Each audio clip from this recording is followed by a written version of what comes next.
কথাই তো বলেছিল, দোতলা বাড়ি। নামটা যেন কি? টমেটো বৌদি। হ্যাঁ, টমেটো বৌদি কি বাসায় আছেন? টমেটো বৌদি, কে? একটু বাইরে আসেন। আপনাকে তো চিনতে পারলাম না। জি, আমি আসলে এই ঘর ভাড়ার জন্য আসছি। আপনার নিচতলাটা কি ভাড়া হবে? নিচতলা ভাড়া?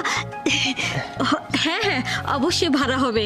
আমি তো নিচতলা ভাড়া দেওয়ার জন্যই আসি। আচ্ছা, ভাড়া কত বৌদি?